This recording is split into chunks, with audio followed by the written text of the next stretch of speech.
Okay, we're broadcasting. Sweet. We're live on YouTube. Whoa. Okay. I don't remember who said the prayer yesterday.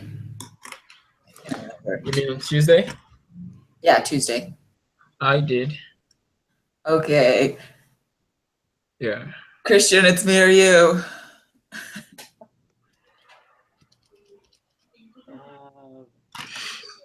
I would do it, but since it's hard for my voice to come across. All right, I will do it. Dear Heavenly Father, we're so thankful for this day. We're thankful that we can all have finally met together. We're grateful for the opportunity that we have to learn together, and please help us to understand what we are studying and help our minds to be quick, and that we'll be able to hear each other, and we love thee, and we say this in the name of Jesus Christ. Amen. Amen. Okie dokie, we kind of are group leader lists, you know? Yep. I don't know what his name is. I don't remember his name. Joseph. Yeah. I don't know. Okay. Let's maybe since we didn't really have too productive of a time on Tuesday, we can kind of really quick go over a couple of things from Tuesday. Yeah? Want to? Yeah, sure. Okay. Did you both do this thing? Let me get mine.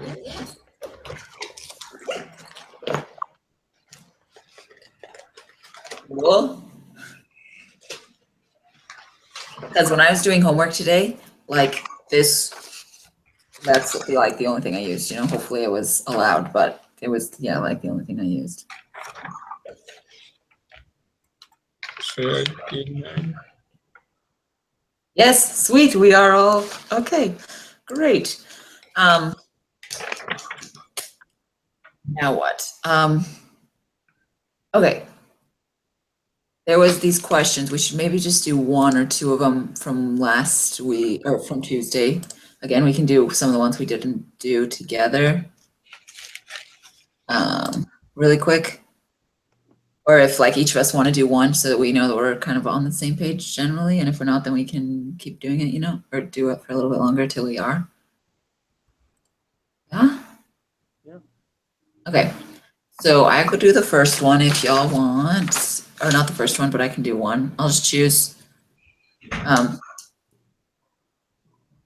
bottom one. We'll just work our way. No, that looks hard. Whatever. I'll just do the bottom one of the extension problems from Tuesday, which is find the cosine of 19 pi over 6. I gotta remember how to do this.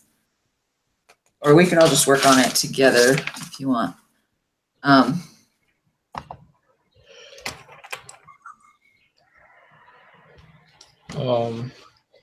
Where can I find that again? So I went to the content of our thing and then just did week 2 and then due date number 1 of week 2. And then I just clicked on the team. So you went to week 2, due date number 2. Number one. The due date 2 is due today, but we should go back to due date 1 just for a minute. Okay. And then GHOA number 1. Sorry, say that again. GHOA number 1. So like instructions for Google Hangouts on Air number 1. Let's have the.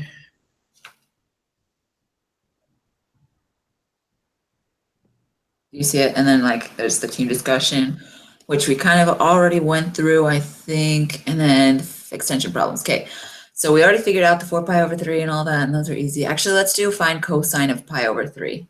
That's like halfway down in the problems, because that looks like we could start there and then keep going. So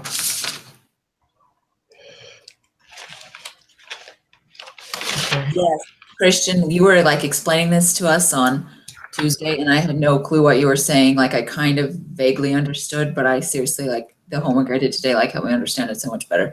But find cosine of pi over 3.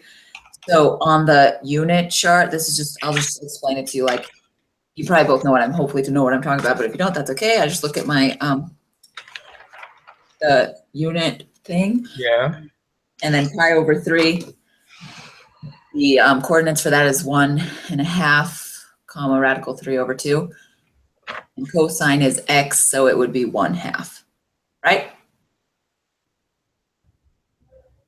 Yeah. Yes? If you follow in, Richard? Can you go through it again? Yeah. So we're looking for pi over 3 on the unit circle. Yeah. Find it. It's in the quadrant 1. And then you see the coordinates are 1 over 2, comma radical 3 over 2. Yeah. Okay. So it's just a rule that sine is y and cosine is x. Is x, yeah. So the x intersect the x value is half, is 1/2.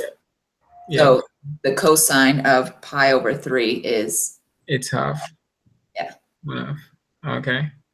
so Richard, do you want to find the cosine of 7 pi over 4? 7 pi over 4. Yeah, sure. That's the next one.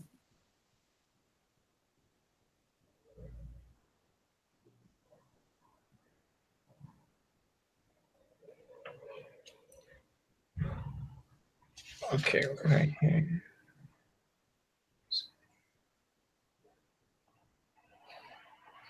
Says it's gonna be, okay, so I'm right. It's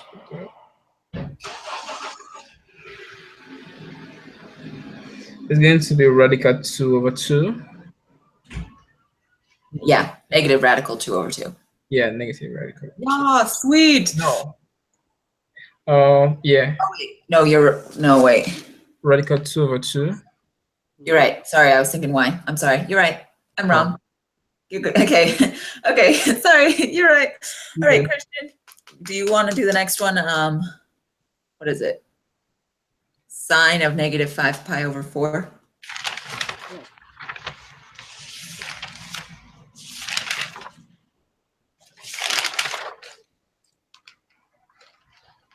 That would be negative radical 2 over 2. Yeah. Okay. So question. Since it's negative 5 pi over 4, do we have to go? Do we just make it negative again? Because on the unit circle, it's just like positive 5 pi over 4, 225 degrees. What you're doing is, when it's a negative one, instead of going counterclockwise around the unit circle, go counterclockwise. Okay. Okay, that's what I was thinking. So do we go like anti-clockwise to get that answer, or what? Sorry, what was that, Richard? Like, do we have to like go this other way around? Instead of going clockwise, we go the other way around? Yeah. Okay. So I just, yeah, okay, so it would be this one instead, right? That one. When we stop would be at 3 pi over 4. Okay. Cool. So, and you said that the sign of it was what, radical 2 over 2? Negative radical 2 over 2. Is it negative though? Because isn't it sine? So that's y? Oh, the sign. Right. Yeah. It'll be radical. Okay. Sweet. Yay for understanding. Okay.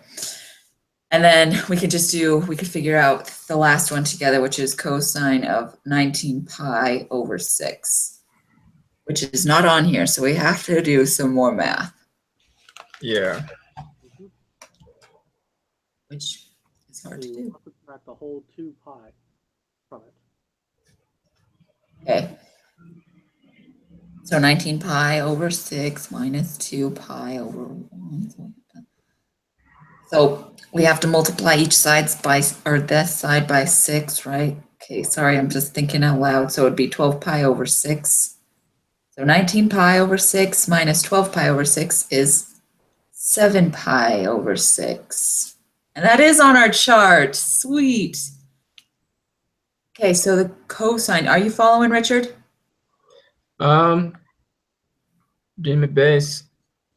How are we able to get your answer? So I just simplified kind of. We got rid of a whole 360 degrees by minusing 2 pi. From the 19 pi Pi over 6, yeah. over 6. So we do 19 pi over 6 minus 2 pi over 1. And then multiply 2 pi over 1 by 6. So we got 12 pi over 6. Then we can subtract the fractions. So we have 7 pi over 6, which is on our unit circle, which the cosine would be. The cosine, you said, Yeah, the x value of 7 pi over 6. is going to be negative radical 3 over 2. Sweet. Yes. Okay. Christian, yeah? Yep. Cool. Okay. Sweet. Should we be done with Tuesdays? I feel like we kind of understand that. Move on to today's assignment. Yeah. Okay. Cool.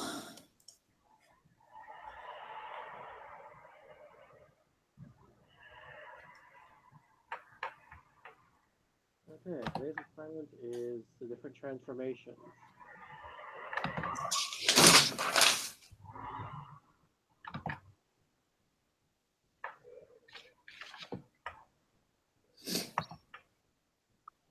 Okay.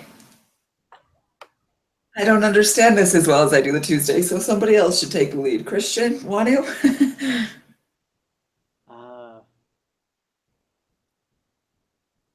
It's been a long while since I thought about transformations, but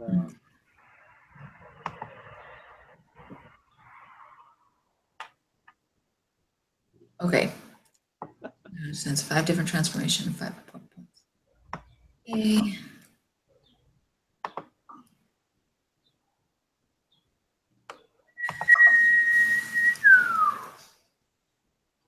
How are you able to pull it up? It's under due date number 2. Yeah, I went under due date number 2. And then it's just instructions for Google Hangouts on air number 2. Understanding instructions. Okay. Okay. I have no idea how to figure this out. But mine is not coming up. I don't know. Understanding the unit circle, not that one. It's week 2, due date number 2. Oh, gotcha. And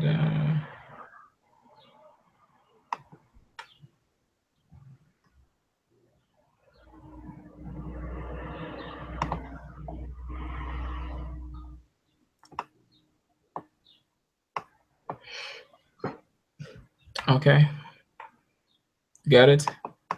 Okay. We got to figure out how to do that now, which is not probably easy. Is it the extension problems? No, we're still on the discussion part. We need to figure out the 5 transformations.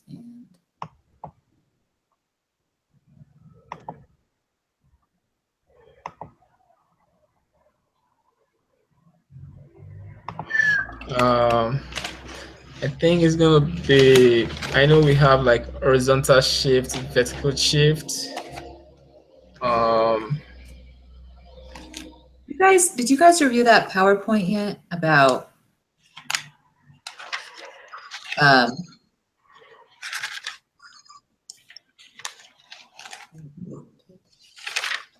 it has, oh yeah, actually this is from a long time ago. Never mind, sorry. Never mind.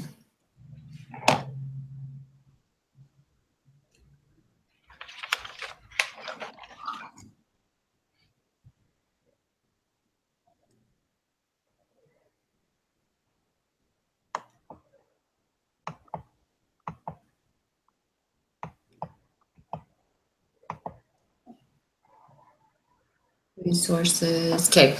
Well, we can watch this thing if you guys want to. It's resources for this section can be found in the, it's under resources for this due date.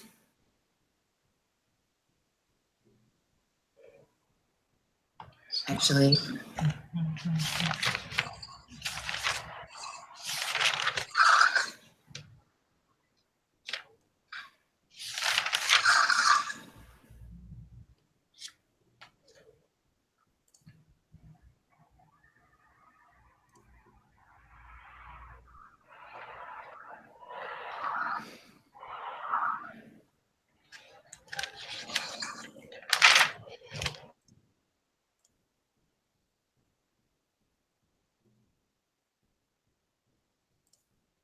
Yeah, I'm actually looking at the textbook section. okay, where did you find that? It's in the multimedia library on the math lab. Okay. Is it Pearson? The chapter 2, section 2.3. Okay.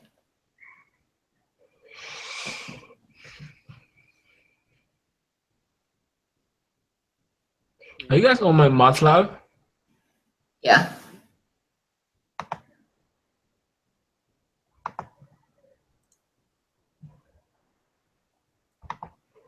And that was section?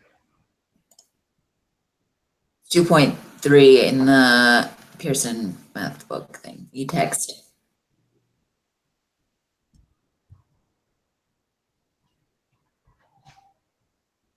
Okay. I found all 5 of the transformations.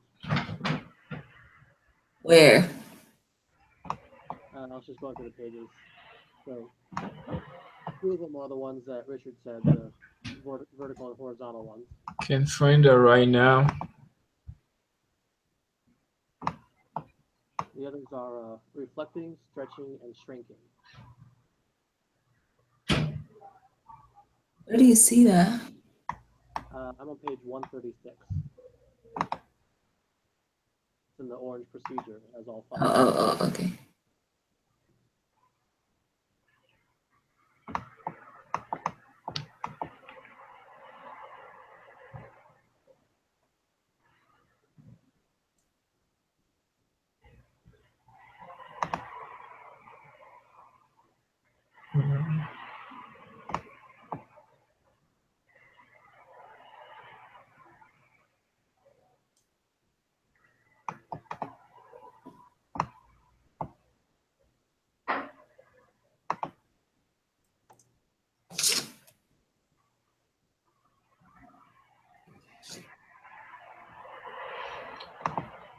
You're right. Okay. Finally see it. Not been able to find it. Okay, so you go to week 2 and then week Yeah. 2, due date number 2, Okay. and then click on, oh no, actually, it's in content. And then my math lab, sorry, and then go to e-text. Okay. And then my math lab, Pearson e-text. Then you type in page 136 at the top.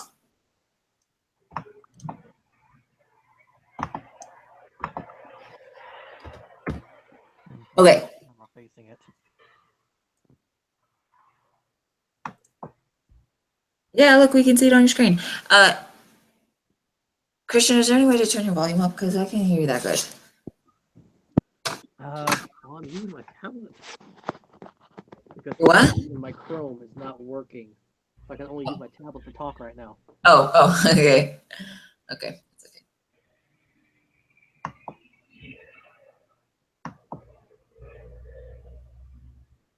Okay, so yeah, you're right. So there's rigid. What'd you say? There's shrinking, stretching, Yeah. Horizontal translation. translating. Right? Vertical translation. So we've got left, right, up and down, stretch, shrink, and reflecting. Which is essentially flipping it upside down. Right. Okay.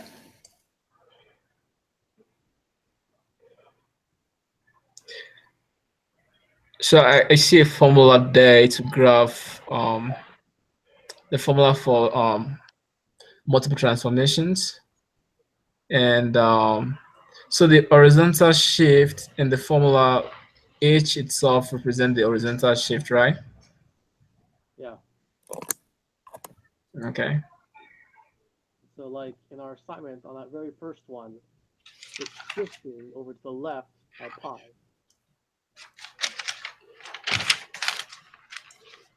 Okay, so yeah, that is what we're supposed to be talking about. So the equation, so if we just say that in that equation that H is 1, it's actually opposite of that, if I remember right, I'm pretty sure. And so you would move everything horizontal. So you move everything horizontally down 1 unit or up 1 unit. For H? For H, no. Why not? Because H is the left and right movement. Isn't it? But because look at number 1, it says horizontal translation, H. You're right. What am I thinking? I don't know. Vertical is up and down, horizontal is sideways. I'm sorry, guys. Okay, sorry.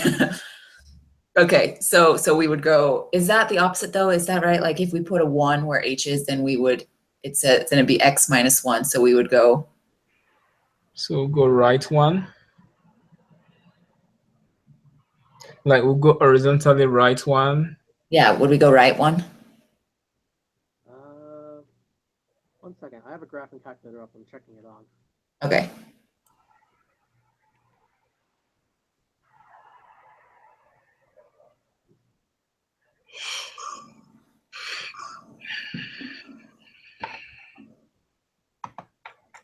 Okay, so a negative moves it over to the right. So Right, but like, is that a negative? Because it already is X minus H, you know? I'll find out. Oh, good checkup. Look, I'm checking that. Skyping somebody? No, it's a class. Or Oh. I was 0, and then with 1 without changing the subtraction there, and it's moving over to the right. I replace it with a +1, and it moves over to the left. To the left. Okay. Cool. So we got the horizontal one. So then the reflecting, stretching, shrinking is A. And that's just any number before the. Wait, is it A of or AF? In that. This means the function. Okay. So it's just the number before the parentheses is the stretching and shrinking and reflecting, right? And F in this Yeah. case is value. And then what, Christian? So F in this case is our X value. That's where we Okay. put the Okay. And then it's easy for the vertical translation because that's just up and down and that's the last number and everything. Okay. Yep. Y. Okay. Cool. We all understand. I understand that a little better. So thanks for that. Is the translations in general.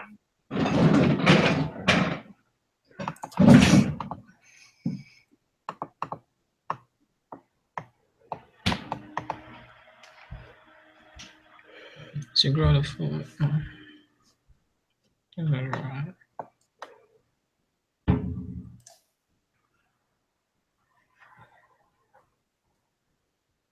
Okay. So discuss and make sure each team member understands the 5 different transformations and the 5 important points used for transforming the sine and cosine function graphs. So we did that, right? Yes. Yep. Okay. Discuss the 4 additional trigonometry. How do you say that? Trigonometry? Trigonometry. Functions. Be sure that each member can tell relationship between the 4 new ones and sine, cosine. So we have, so is that what they're talking about? Like the sine, we have sine, cosine, tangent, tangent. Are those the other ones? The other 4 that they're talking about? I'm looking at the video that our reference, our resource it gives us. Right now, real quick, take a look. Okay. Because I'm pretty sure like it's talking about sine, cosine. I know that there's 6 total of those things, you know?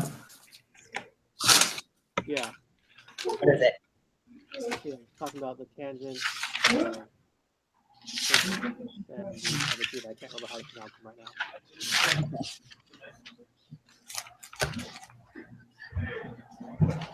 So yeah, because I don't know the difference between, like, I know that sine is y on the y value and cosine is the x value, but then tangent, I have no idea how that connects to the graph, and also cotangent or CSC and secant. So the tangent in the unit circle, Nice to keep you. if sine and cosine are x and y, if you take that right angle to the other side of the triangle, then that last line will be the tangent.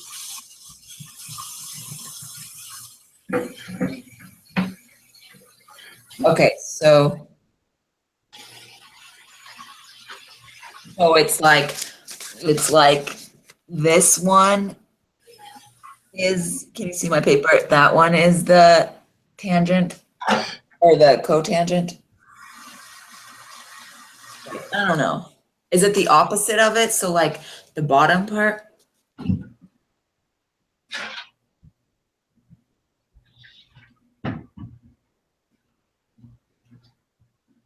Sine, cosine, you got that. Okay, wait, but so that's like the horizontal then, is the tangent. Is that what you just said? So tangent isn't a sine over cosine. So tangent is sine over cosine. Yeah. Tangent is the sine over cosine. Cotangent is cosine over sine.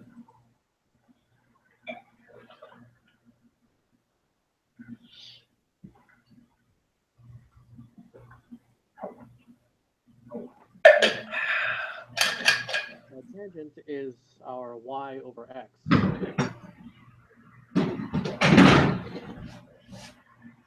So, oh, okay, so that makes sense. Y over X being sine over cosine.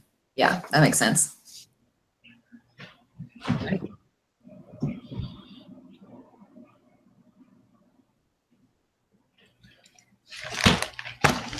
Up there in age, I representing you.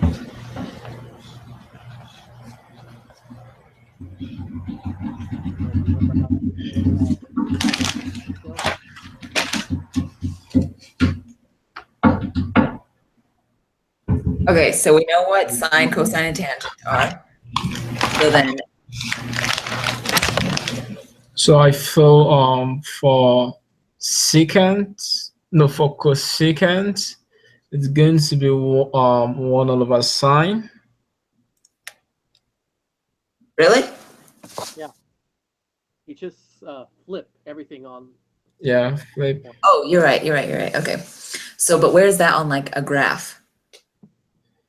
So I feel it's going to be part of like the sine graph that has been flipped.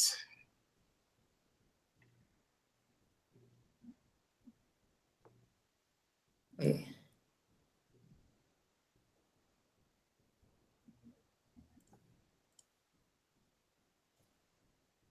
Wait, what?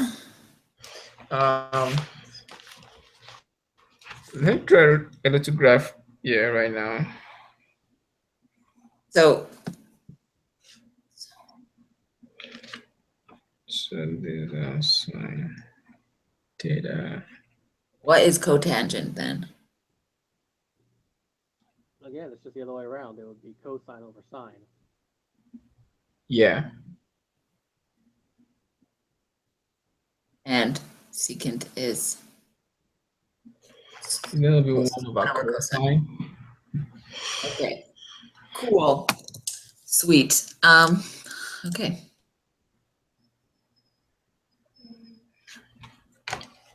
Yeah, so that's the other 4 functions.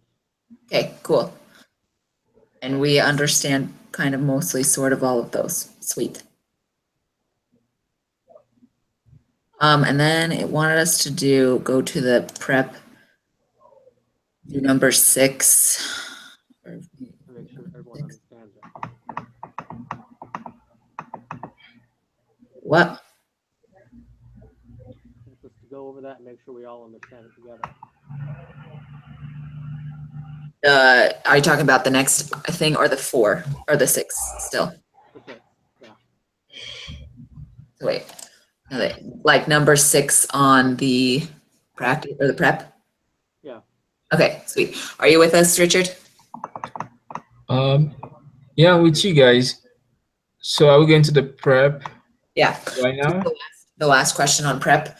So if you want, we could each do.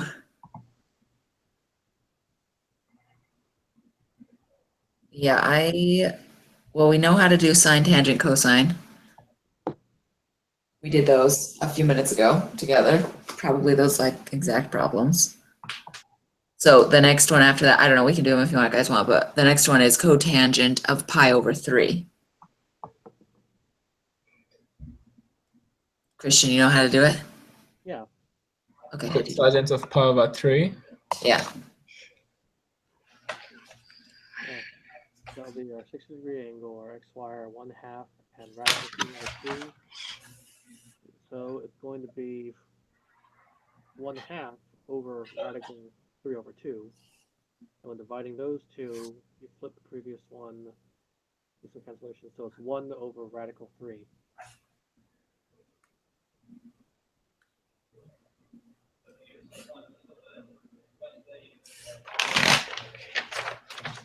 Wait. I'm almost with you. Almost. So it's x over y, so it's 1/2 over radical 3 over 2. Is that what you said? Yeah. And then we flip it and do 1/2 times 2 over radical 3, right? Mm-hmm. Sweet. Okay, I love understanding. Okay, it's so great. Over radical 3. So then for the answer, you get. 1 over radical 3. But I thought that you can't have radicals on the bottom, so I thought you have to multiply. No, that's imaginary numbers. You can't have the bottom.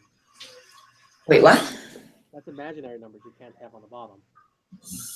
Because like in one of the problems, it wouldn't let me do a radical 3 on the bottom. So it told me you have to finish it and multiply each by radical 3. And then, which would, like, I don't know, if it's the right answer, whatever it is, like 1 over radical 3. But if they make us do it more than we would have to do, I think it would be radical 3 over 3, right? Maybe? Well, I just looked at the answer for that, and yeah, it is 1 over radical 3. Okay. All right, cool. That's crazy, because it wouldn't let me do that in one of the problems. But okay, cool. All right, Richard, do you want to do the next one? The CSC, what is that? Cosecant 2 pi. Hi. I'm just trying to trying to understand this cotangent pi over 3. What do you guys do? So you, for 2 pi, you look at where it is on the unit circle. It's No, like for the cotangent pi over 3, what did you guys do? So the cotangent, as we know, is our cosine over sine, which is x over y, right? Yeah. So we take our xy coordinates and we plug them in the equation. So that's 1/2 divided by radical 3 over 2, right? Um.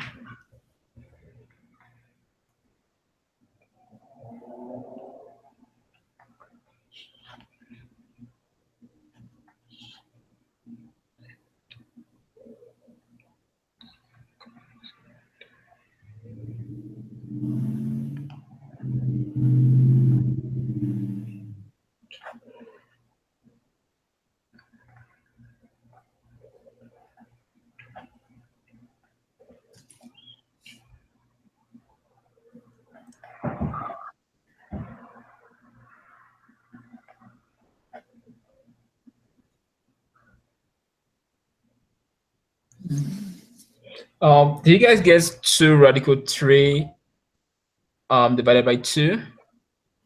Yeah. And then you 2 radical 3 divided by 2? no, we got 2 over 2 radical 3. I think you mixed up your x and your y. Because then we simplified that, got rid of both the 2's, and did 1 over radical 3. Like this is what I got.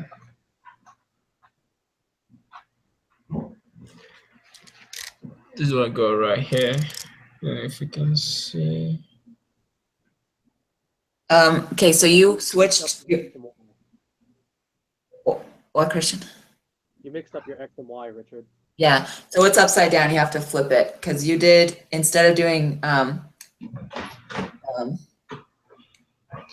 Is it not cosine of a sine? you did sine over cosine, but you're supposed to do cosine over sine. Yeah, I did cosine of a sine, and oh, the cosine is x value. Gotcha. Yeah, so you just switch it. And then it's just the opposite of what you just got.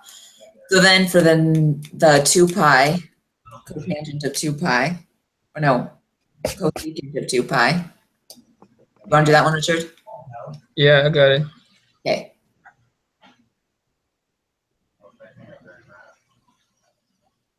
Cosecant 1 over. What would that even be? No. So cosecant of 2 pi, and cosecant is 1 over sine, and what's sine? 2 pi. Oh, okay. Here's 2 pi at right here.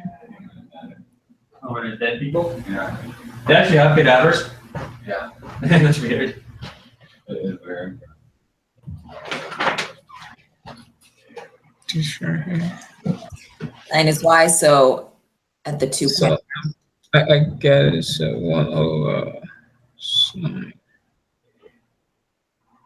equals to 1 over, and sine is the y value, and the y value here is 0.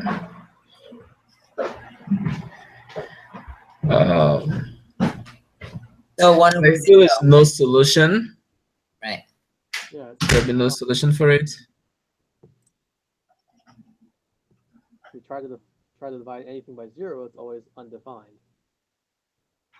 Yeah. Which Nope, that one's undefined. Trick question. Moving on. I'll do secant 4 pi over 3. If I could do a quick 4 pi over 3 is a 240 degree. The secant is 1 over cosine, so it's 1 over negative 1/2, which is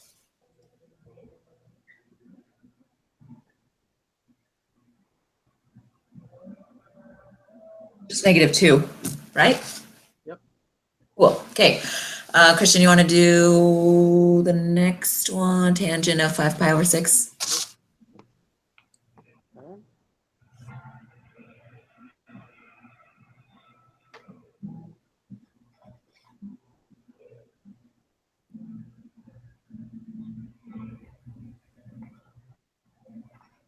Tangent is sine over cosine, right?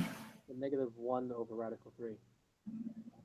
Wait, you're too quick. I got So for the secant, you guys got negative 2 or what? Yeah, negative 2. Yeah. Wait. Okay. Y.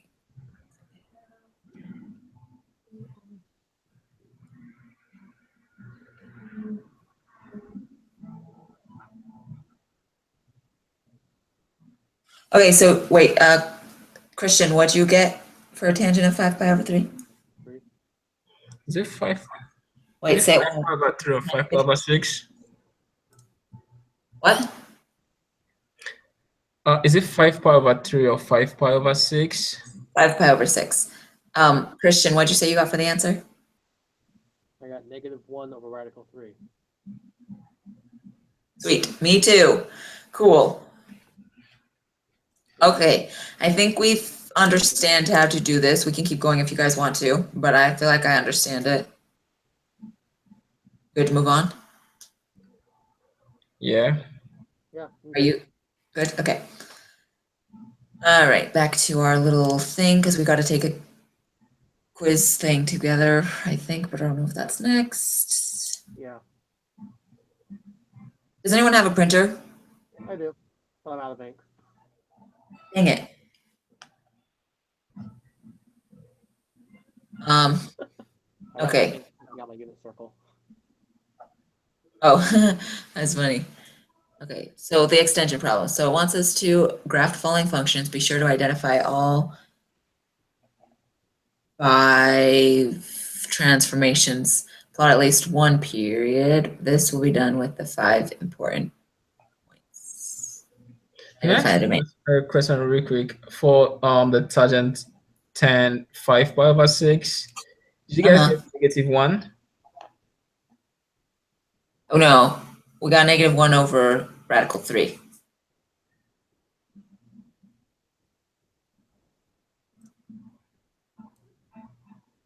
Really? Huh.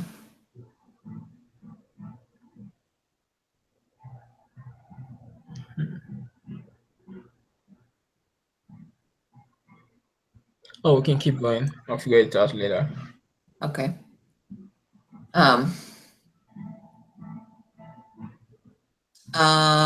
Christian, do you not understand the first extension problem? No, I understand it. How would we go about graphing that? Well, we just plug in various numbers for x. So we start off with 0. Okay. 0 minus pi, so the sign of negative pi, which is pi.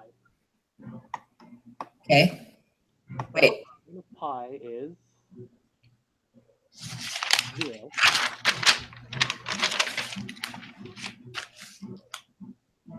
Then times 1/2 times 0 is still 0. Then subtract 1. So our first coordinate on the graph is 0, -1.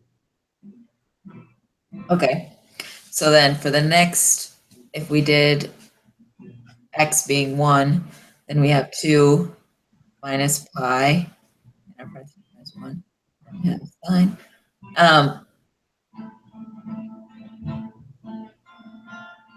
So 2 minus pi. How did you go about figuring that out again? So we have half sine, then in parentheses 2 minus pi, and then out of parentheses minus 1, right? Christian? Hmm? How did you go about figuring out actually? Actually, you help me figure it out for x being 1 on the equation? Yeah, it ends up being a little more complicated because we have to figure out the actual number for the radical then. So it'd be 2 minus pi, which is 3.14 roughly. So it ends up -1.14 for our radical. Okay.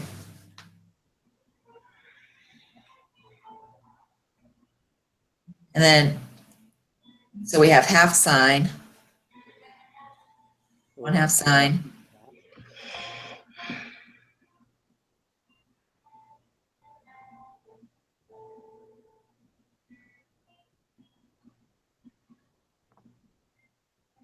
minus pi, -1.14. Wait, they want us to, how? They want us to leave it in, no, they want us to graph it. Yeah. Oh, right, in which we do need to do it in points then. We need to round it, right. So then we have half sine, 1/2 sine, 1 times 1.4 minus 1, right? Mm-hmm.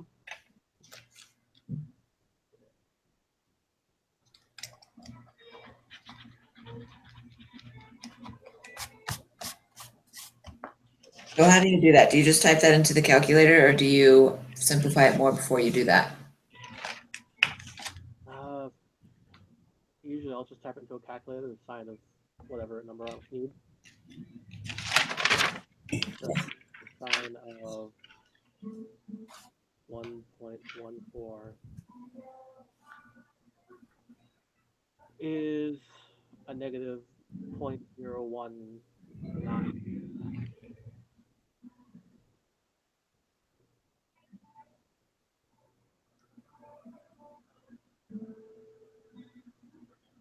Which then gets even lower.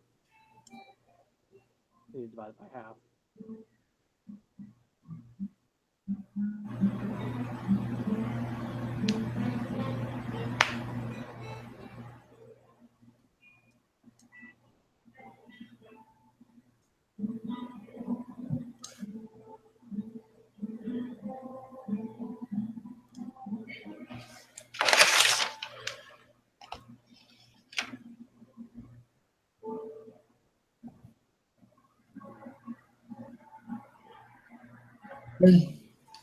Okay.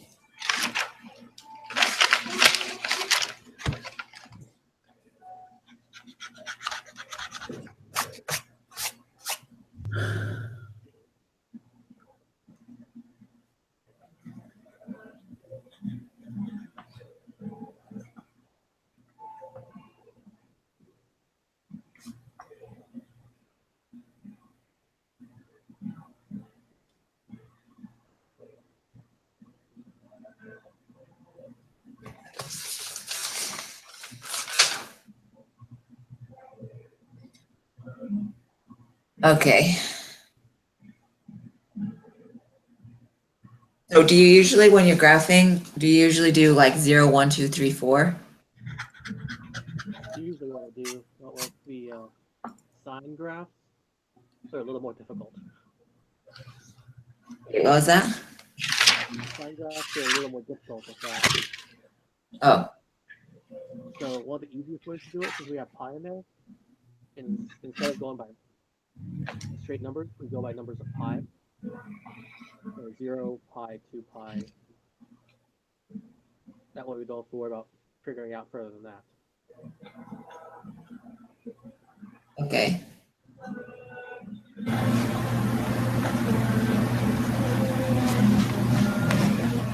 So say our next number was pi, it would be sine of pi. Okay, so we don't graph it, or we do, but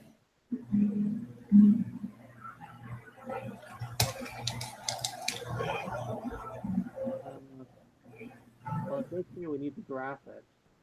yeah, so we have to, right? Yeah.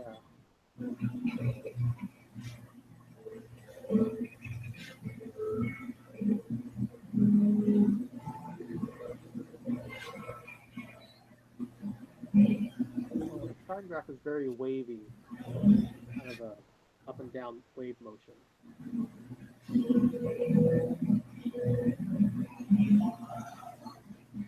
That just keeps repeating on and on from negative infinity to infinity on the x-axis. Okay. Did you figure out for the x being 0, 2 yet? Christian? What again? Did you figure out x being 2 yet?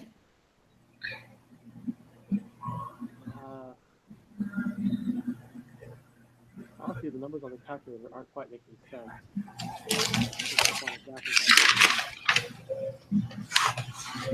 I'll work again.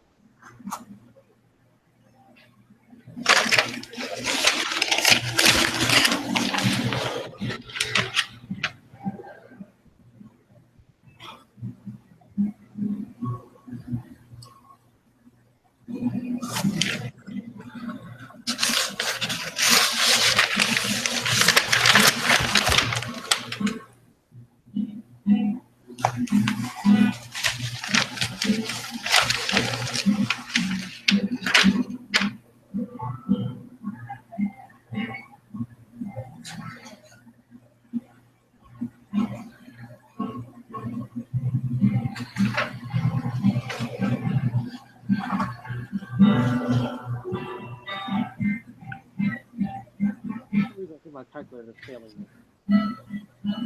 Coming up with numbers that don't quite make sense.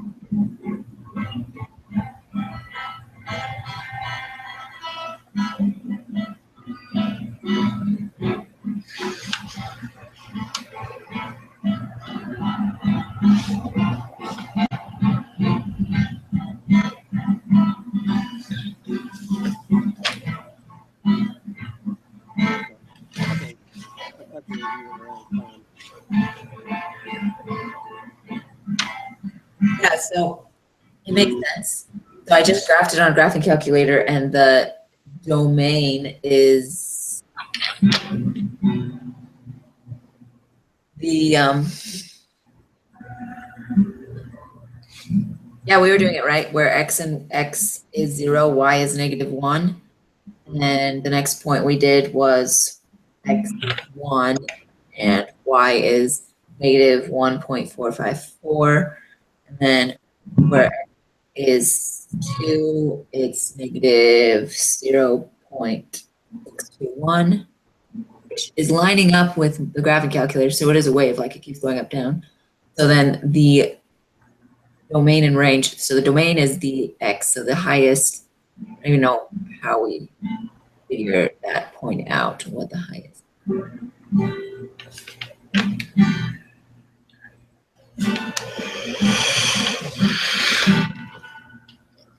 Well, the range is,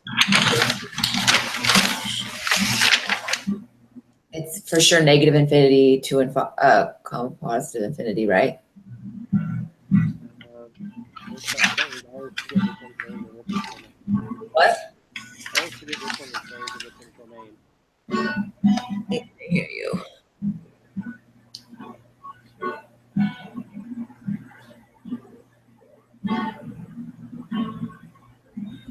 What'd you say, Christian?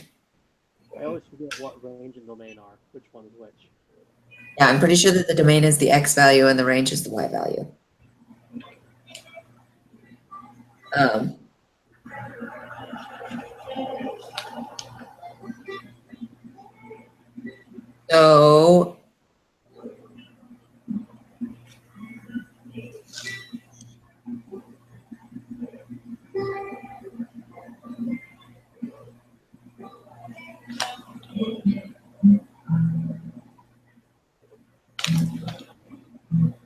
So the y value is positive infinity to negative infinity, and then the x value is, I don't know how to figure it out. The y value can only reach from negative 1.5 to negative 1.5.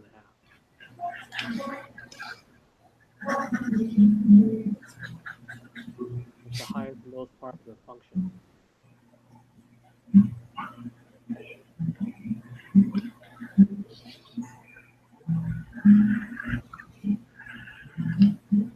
What if you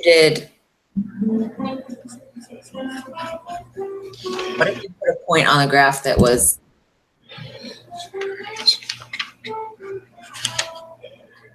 y equals 0? You would graph that? Equals 0? Yeah. For this one? Not impossible. Yeah, it is impossible. So in order for that to happen, then our x has to make that first part of it somehow equal exactly 1. Or somehow it's exactly equal the top and the bottom. I don't know. Let me figure that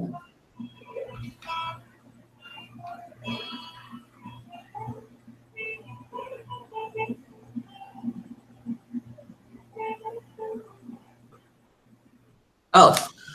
Okay. So on this extension problem, they want us to identify all 5 transformations. So the first one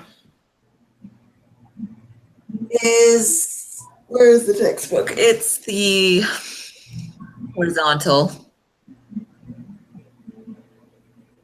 It's on page 136.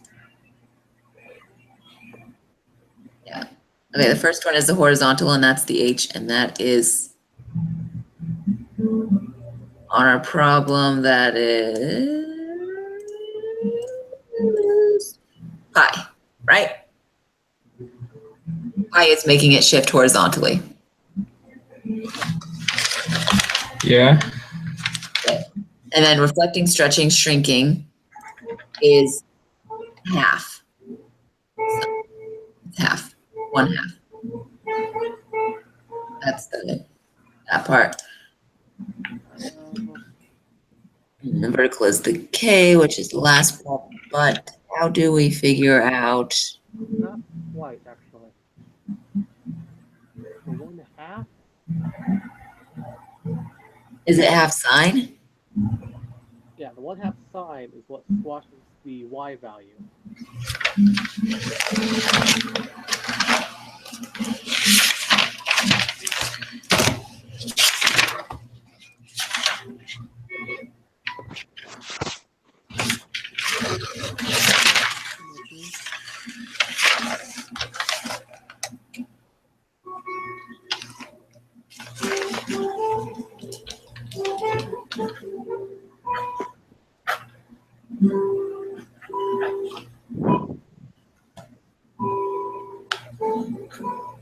So if you graph here, The orange line is just sine of x, while the other line is 1/2 sine of x. Do you see the difference? Yeah. So 1/2 sine squashes the y value. Here is sine of 2x. Okay, that makes more sense. Okay, cool. And then sine of x minus 1, Right, it moves it, right? Okay, yeah. and then Same. sine of x minus 1. Okay, cool. That's how they all work. Right, okay.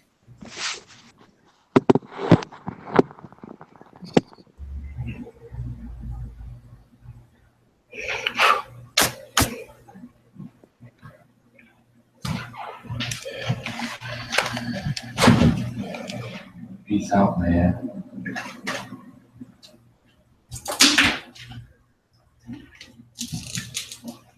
So how you guys able to identify the domain and range? We're trying to figure out. Have you guys been able to get the period plot at least one period of it? Mm,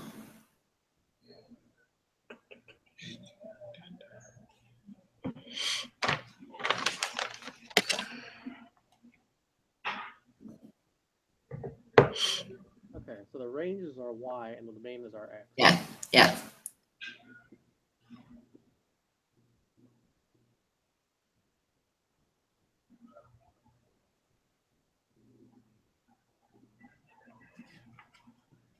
So our range for that first one is -1/2 to -1.5.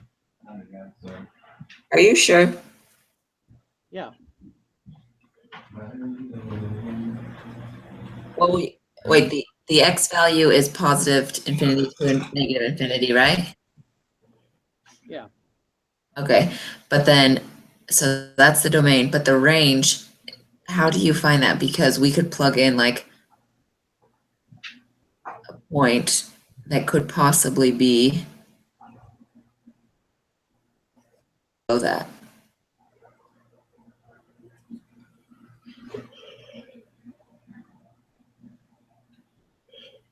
One second.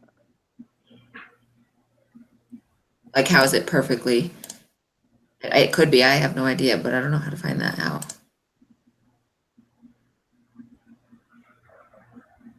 We were lucky in this case that our 0 ended up right smack in the middle of the range. If it had been like sine of 2x minus 1, we wouldn't have had that same luck. Okay. So I don't remember exactly how you find that.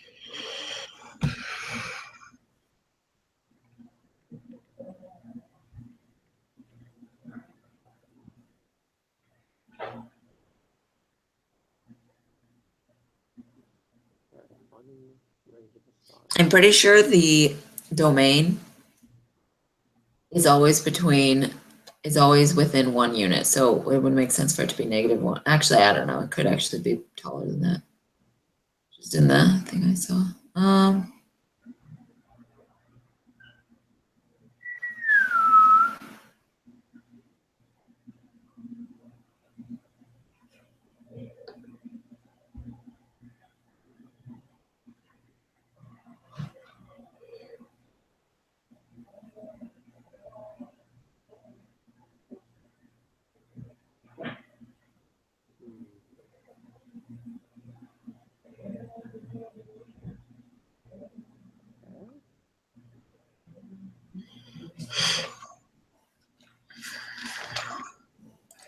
Oh, okay.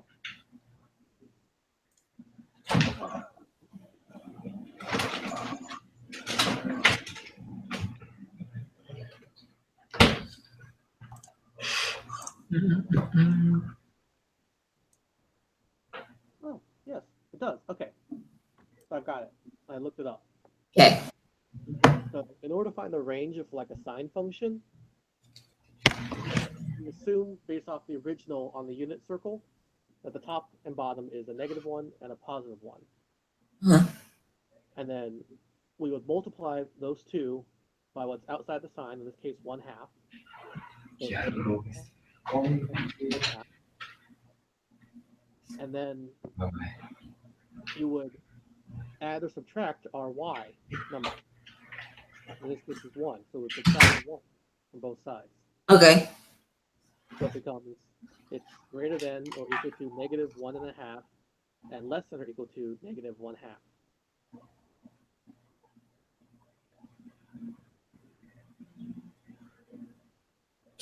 So it is still 1 unit tall,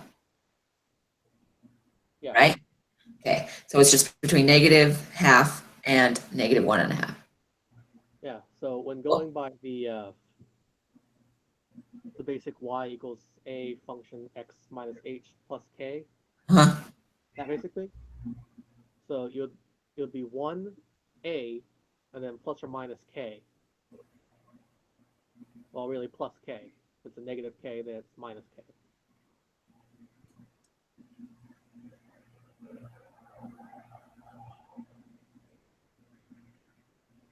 Does that make any sense? Kind of mostly. So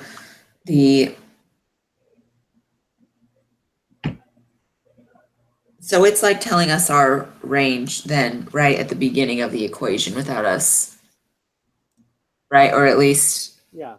If our equation is being multiplied by something, like our sign is being multiplied by 1/2, you multiply our top and bottom numbers by that number,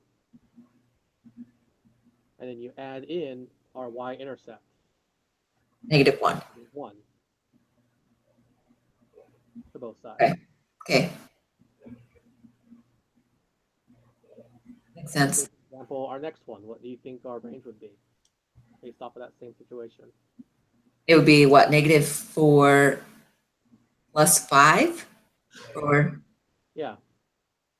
okay, so it would be, the range would be 1 to 4. Is that -5? Nope. Still plus. There's only a -1 on the previous one because it's -1. All right. So how do you find the other range value? So it's always from -1 to 1.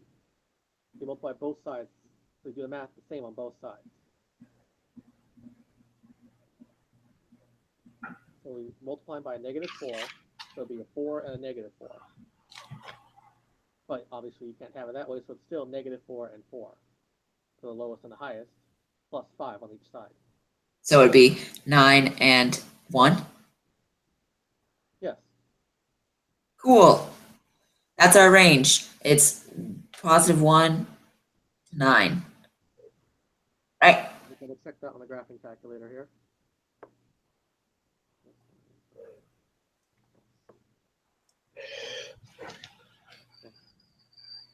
Wait, but is that only work for when it says sine at the beginning, or because this one says cosine? For cosine.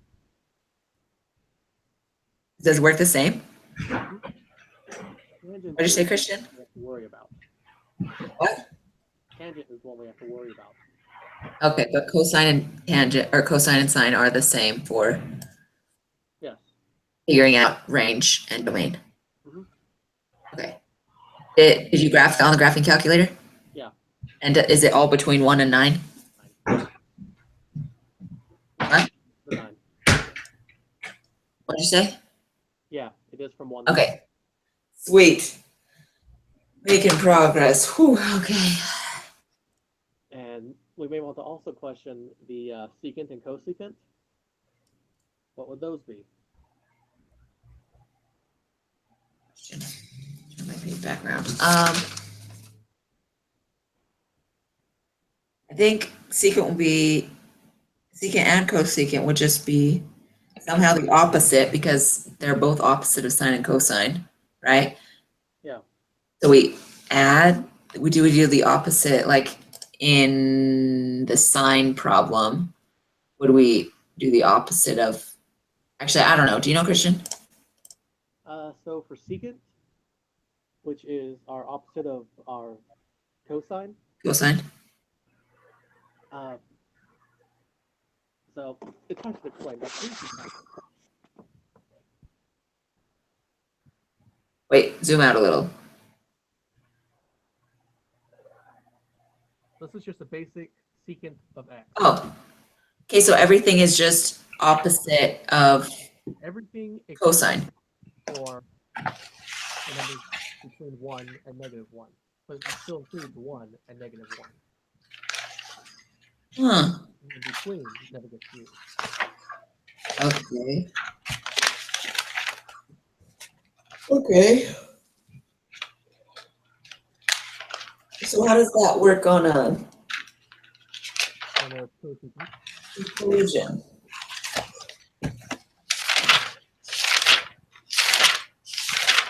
What's that one that you just added? That last one, cotangent. Yeah. Cosecant? Yeah. Secant, cosecant, and cotangent. Okay. Wow, that's complicated, but okay. All it really is for cotangent and tangent is just flipping the tangent around. Okay. Is this tangent?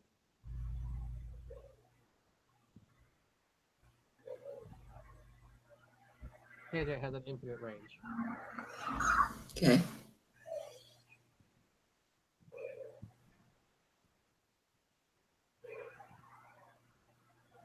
It's the domain that'll be trickier for that one. Okay.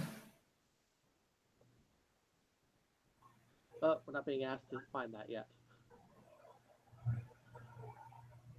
Yeah, thank goodness. Do you guys want to move on to the quiz?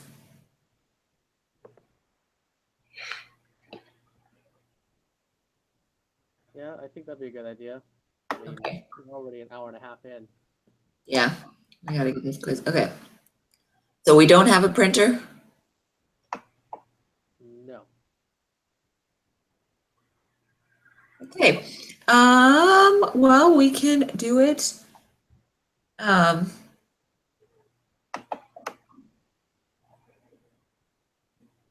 Yeah, I could just write it and then I can scan it in. If you want. Or one of you guys can write it and then scan it in.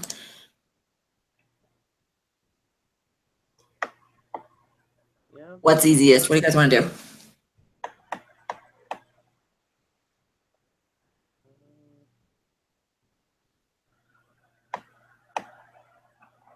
Because there's this app that I got on the phone, but anybody could get it. It's just like Cam Scanner, and then it looks like it's like a scanned version. You probably wouldn't care. Doesn't matter to me. I mean, just because I can't print doesn't mean I can't scan something. Okay, do you want to do it? Yeah, let me get my notebook. Okay.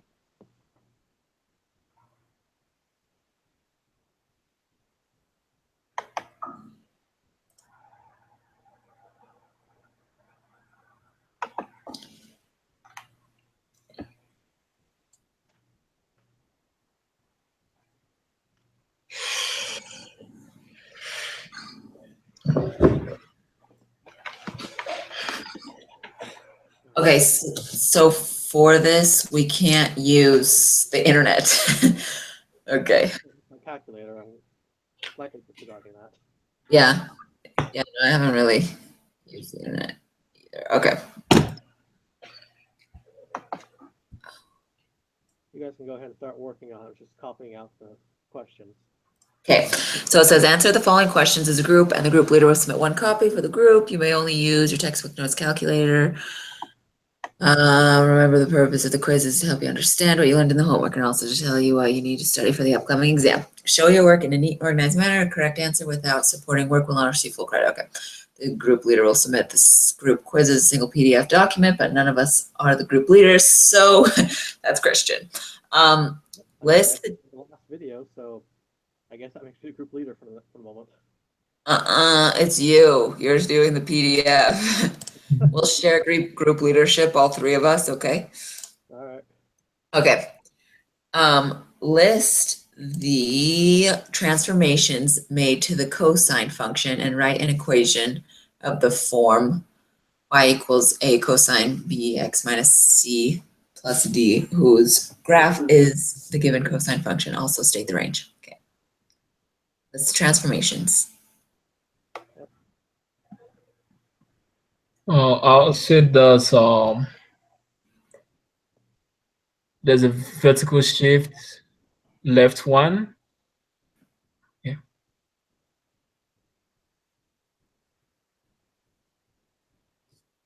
I don't know if that's correct. The cosine function. I think that it's not really showing us an exact equation right here. Number one, it's just wanting us to identify according to A, B, C, and D. You know? Well, it's giving us the graph and wants us to write the equation. What? It's giving us the graph and wants us to write the equation ourselves. Plugging in what we know, which is our x and y. Yeah, okay. So we have the first point over there to, So we should list the transformations before writing an equation of the form. okay. Yeah, we actually list the transformations made to the cosine function. Yeah, it might be easier though to make the equation first because then we can figure out the transformations from the equation rather than the graph, you know? Well, we can already get the range just based off of it right now. Yeah. What is it? 5? 5. What did you say, Christian? The lowest one's a -1 to 5. Yeah, is that the lowest point for sure? -1? Yeah, that's what's Okay. giving us. Okay, so -1 greater than x So is that's a less 6, than 5. which means A has to be a 3.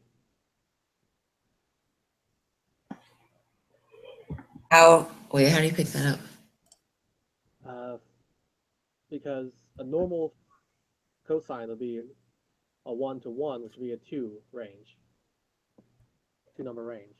So if we have a 6-number range, divided by 2, we have 3. You're right. You are right. Okay. So our A is definitely 3.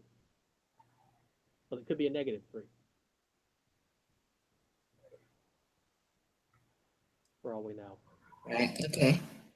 So plus or minus 3 cosine. B is definitely a positive number. I'm saying a positive 2.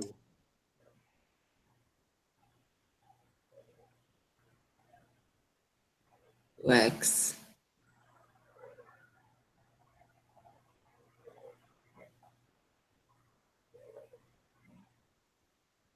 Yeah. Because otherwise it would be from -3 to 3. So we add 2 to get to -1 to 5. Right. Yep. Okay. Yeah, that makes sense. Um.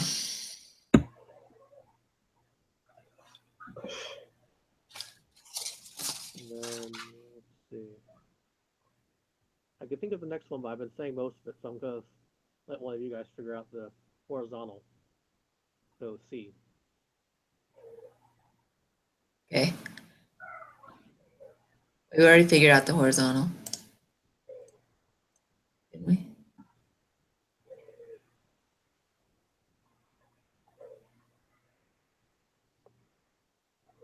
We already said that the horizontal was a positive 2, right?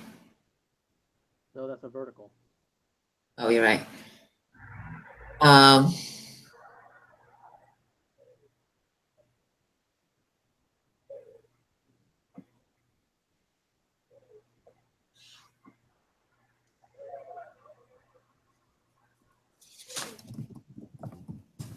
So going off my calculator, a regular cosine graph has x0 being 1.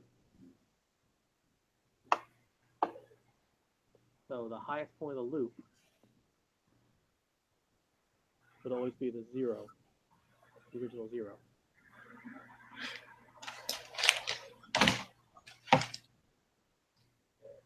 Okay. Yeah. So going off of Huh. that, what should we shift over?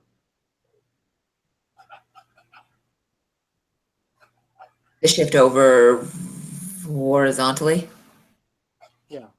is pi over 2, right? Or no? Always the highest part. Is it 3 pi over 2? Yeah, that's what looks right. Yeah, 3 pi over 2, right? Yeah, so is that positive or negative?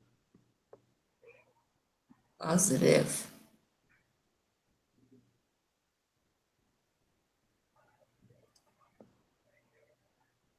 Yep, that's what looks right here. Wait, am I graphing? Am I passing that? You can do that. Okay.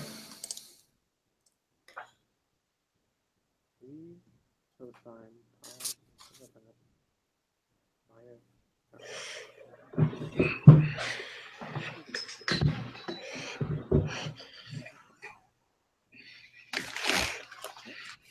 oh, okay.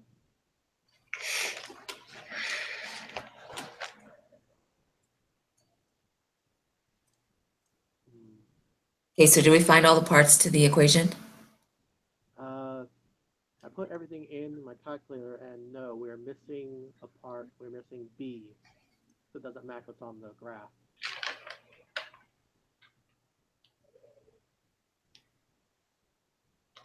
B. Because it's saying here that without B, our x equals 0 has y being 2.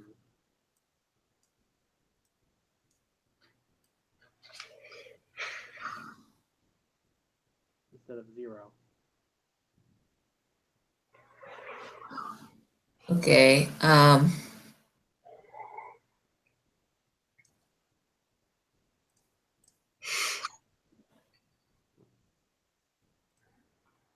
Wait, is it not negative before that? What did we have for before x right there? Do we have anything?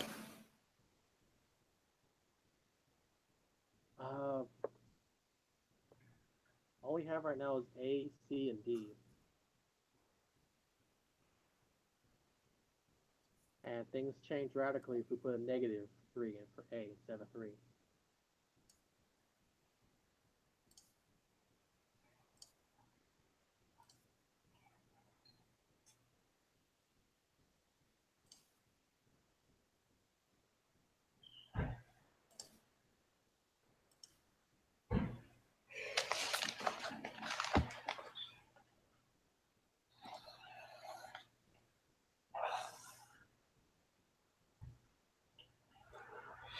Okay.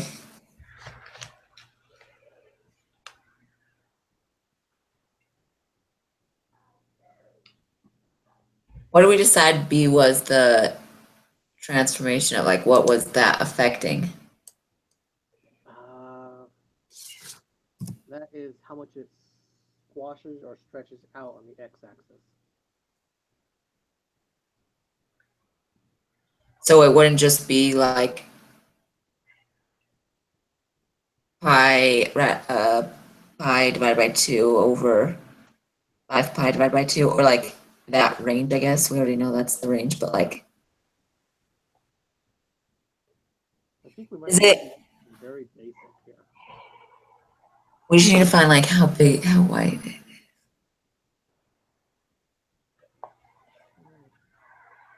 It's not like 4 pi over 2?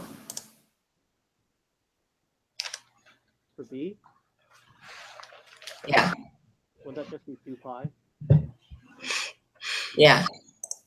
Let's try it. 2 pi. No, that does not look right at all.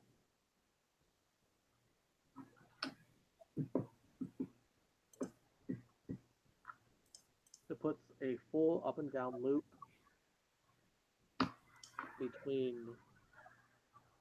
wow, goes from top to top within one number.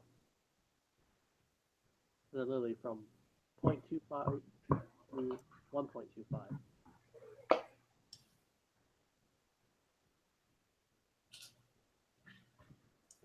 That's too often, I think. It's still rising barely up at 3.14. And barely coming back down at 6.28.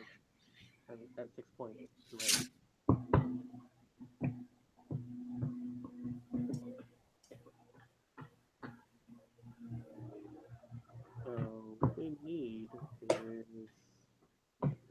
not a large number, but a small number.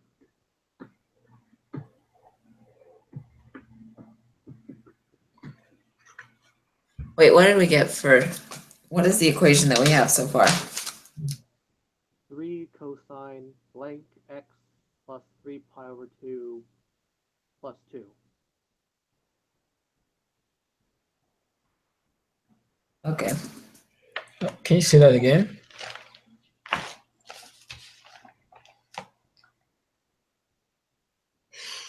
So we have 3 cosine of blank x plus 3 pi over 2 in parentheses plus 2. Plus 4. 2.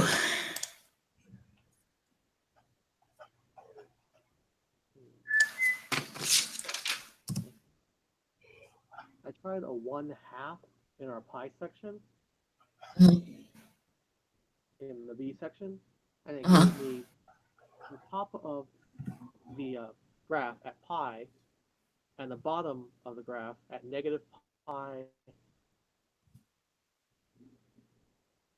for x. So that's not quite it either, but it's closer. Okay. That's at 1/2 for b.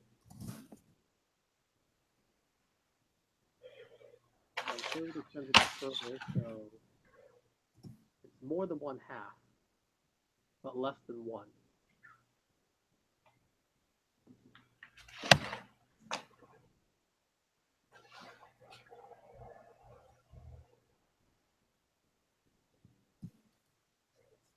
See, 2 pi over 3 and pi. Nope.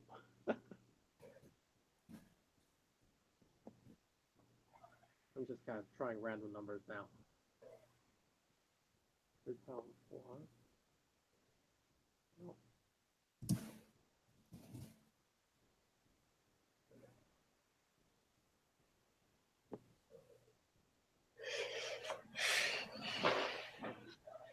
Okay.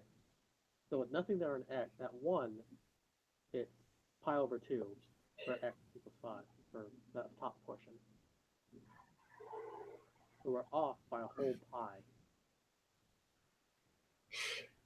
Doesn't that mean we're off on our left or right?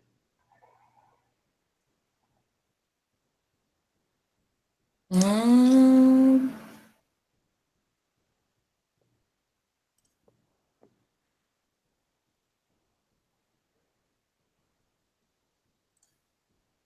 hmm.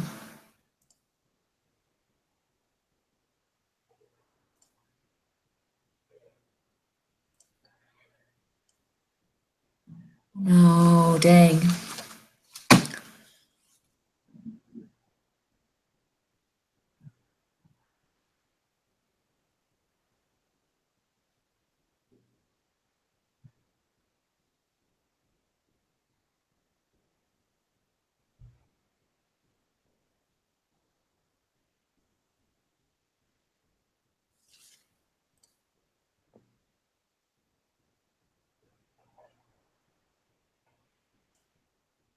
Okay, I moved it over another whole pi, and now it's not stretched enough.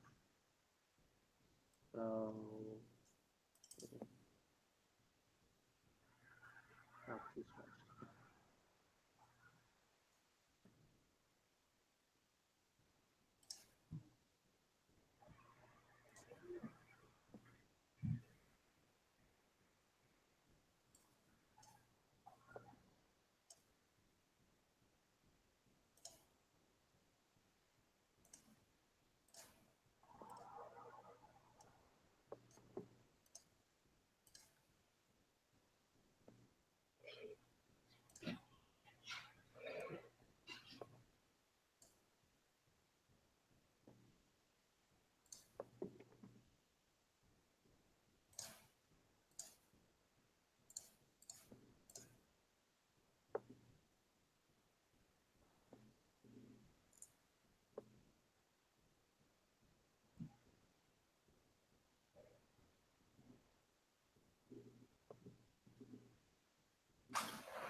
lot harder than it looks. Next one. Hey. Okay. Yeah, but it's probably okay. One sec.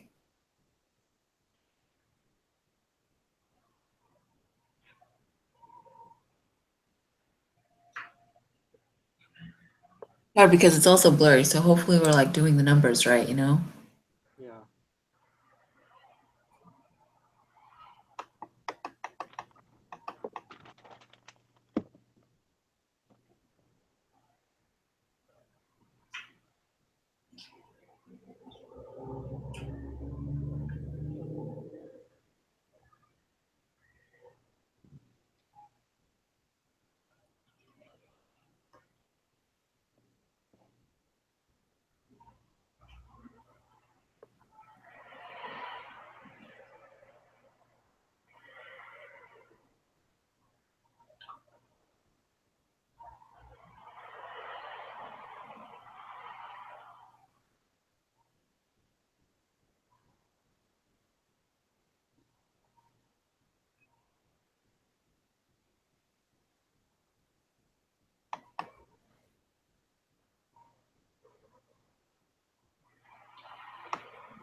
Is our y-intercept at 0, 0? Like, is that where, does, like, there's not a point there, but does it pass through 0, 0?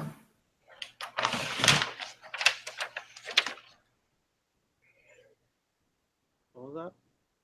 Does the graph, like, is there a point? Or I can see that there's not a point, but like, does it pass through 0, 0? Not a point physically there, but yes, there's 0, 0 there. Okay.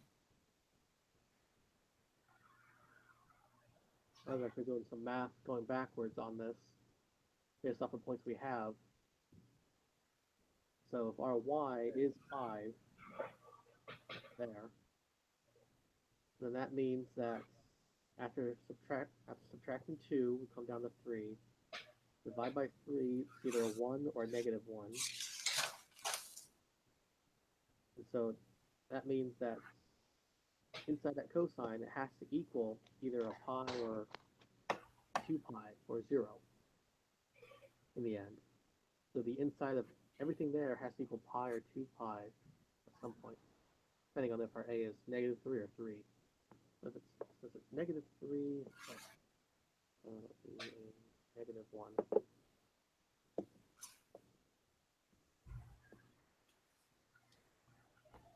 Yeah, that inside has to equal cosine equals pi. And when that's the case, we know what our x is, and we know what the end result has to be. And so we can figure out what our missing variable is.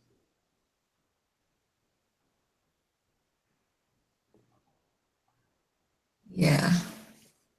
So I plug that in, 3 pi over 2 x plus 3 pi over 2 is equal to pi. And subtract down, that's 3 pi over 2x equal to negative 1 half pi, pi over 2. And then divide.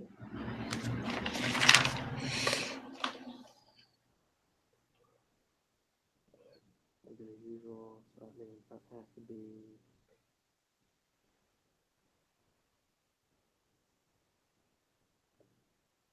negative 1 over 2 pi.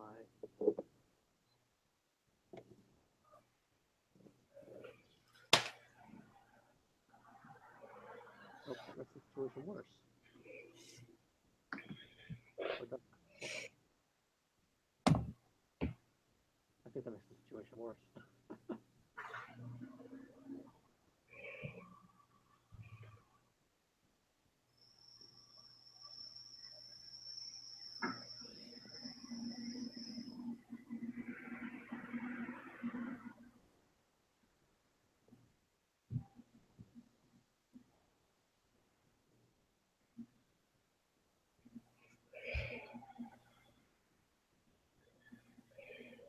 Okay, so our x value can't have anything of pi in it whatsoever.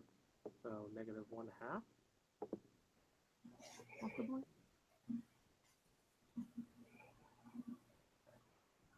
That still doesn't quite make it there.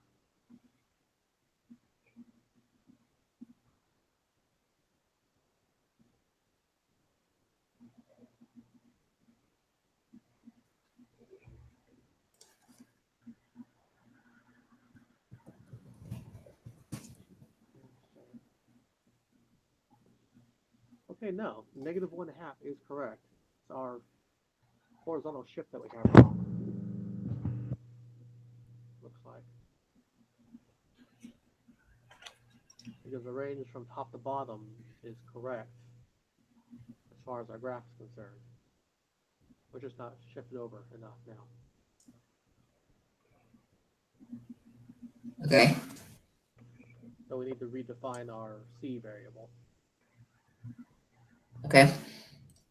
Which we said, We originally said was 3 pi over 2.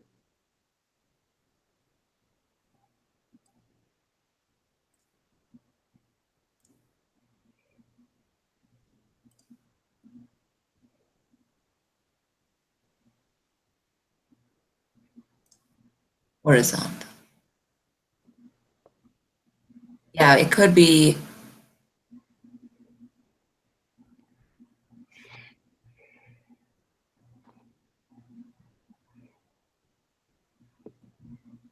How do we find the horizontal?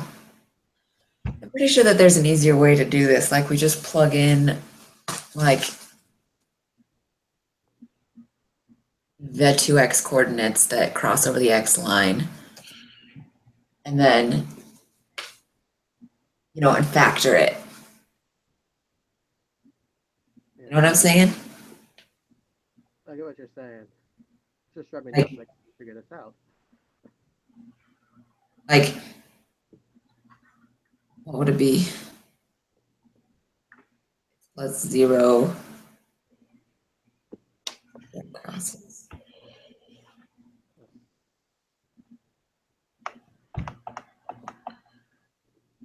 And x plus 3 pi. I don't know.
Okay, I found the exact decimal number. I have to put that into pi terms now. Yeah.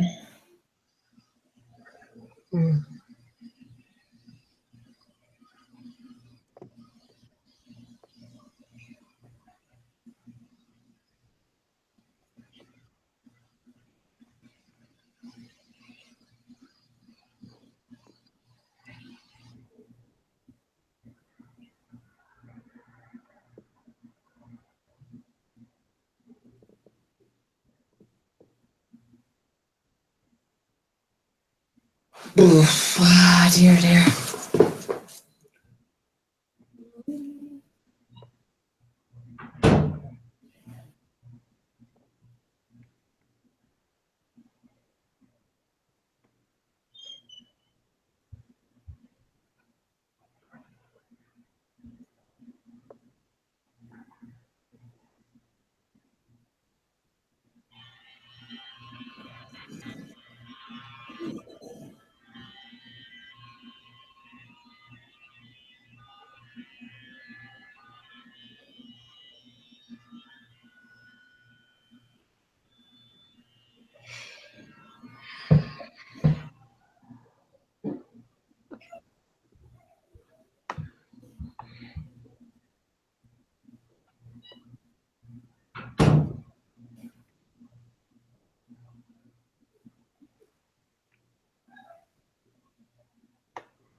Okay, I'm pretty sure we don't actually have to solve it, but we know that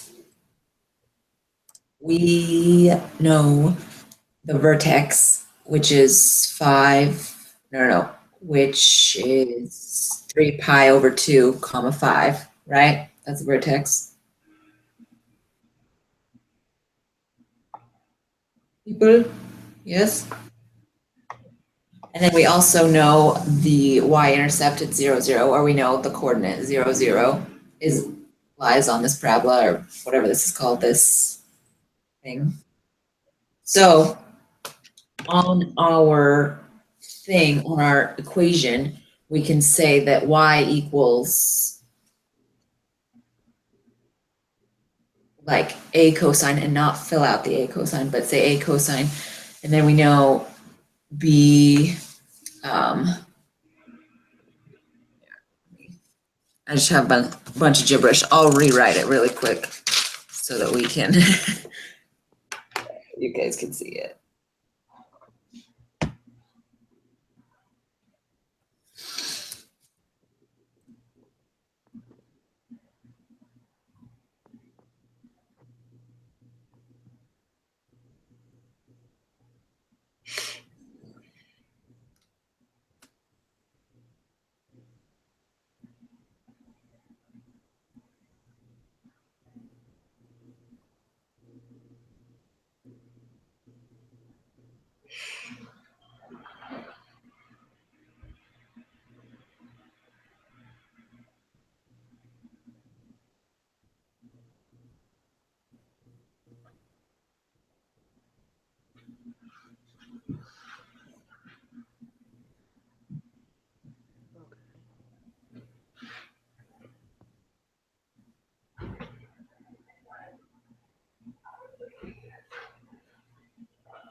Okay, let's see if I can explain this. So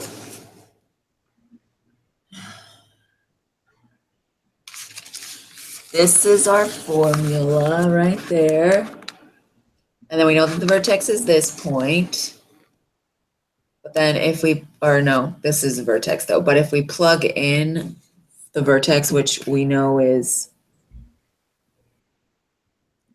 3 pi over 2, so that's the x point.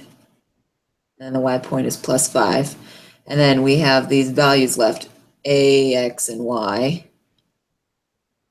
So we can plug in whichever point on the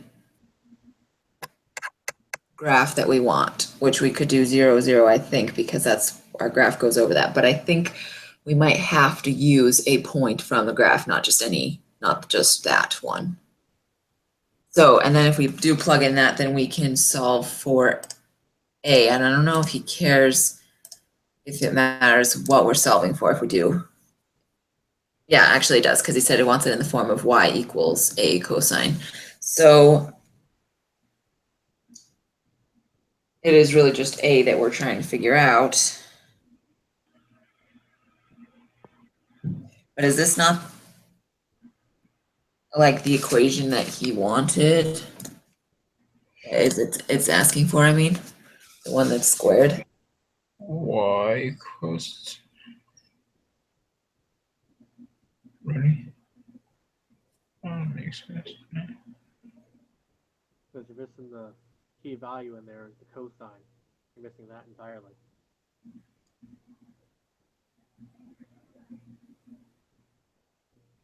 Yeah, I just don't know how that comes into play.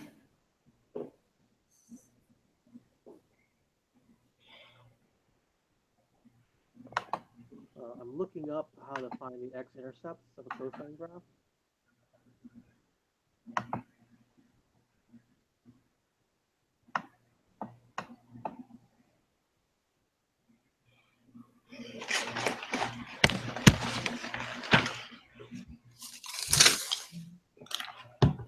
gonna help.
Well, I could definitely say for certain that B is 1/2.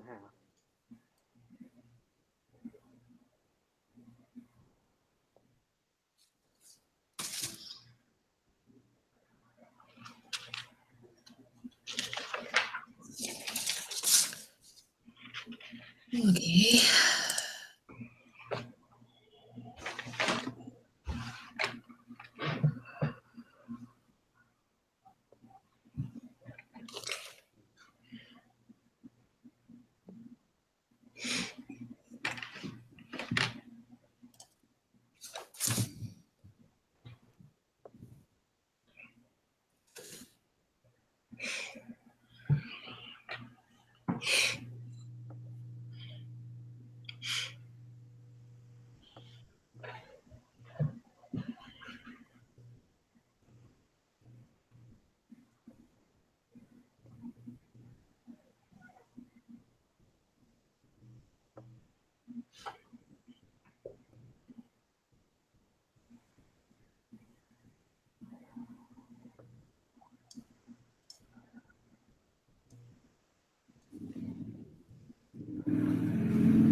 Oh,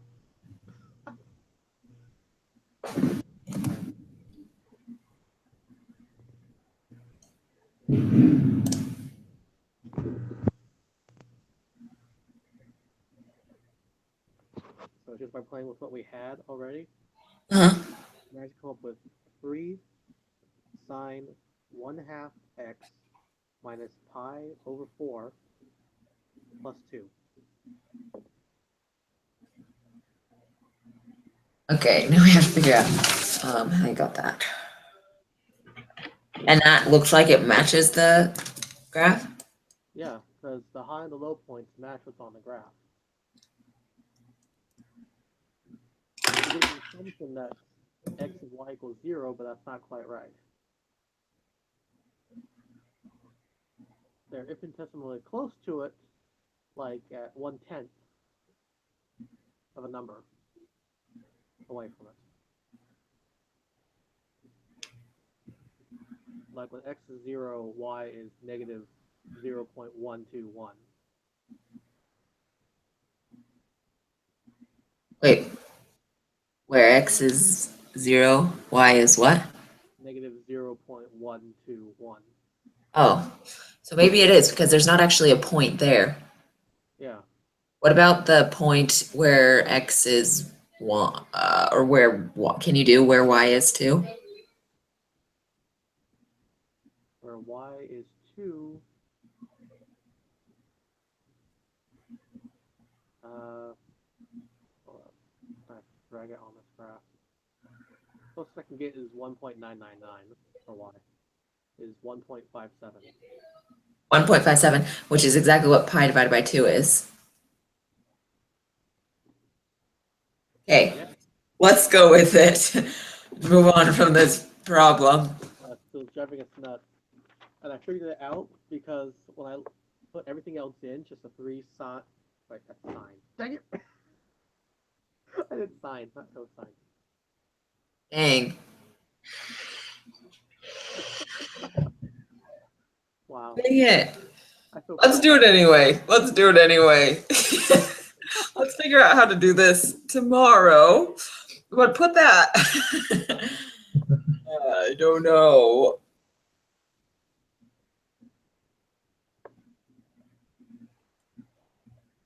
Hold up. It's still the same thing.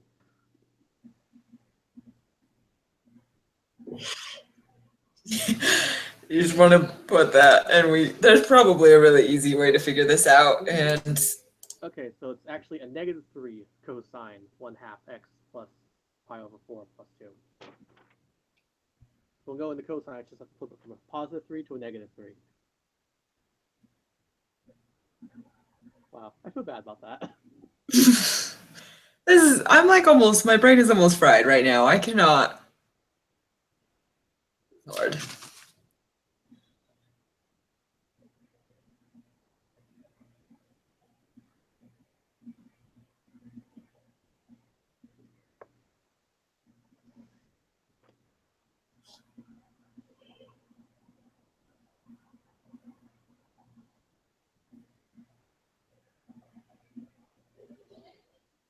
Okay, I've got that written down. The Okay. next two should be easier though. Yeah, hopefully. Okay. Find sine of A, given that cosine of A is 2/5 and sine of A is less than 5, less than 0. So isn't it just the opposite? Don't we just flip it? Vaguely. 1 second.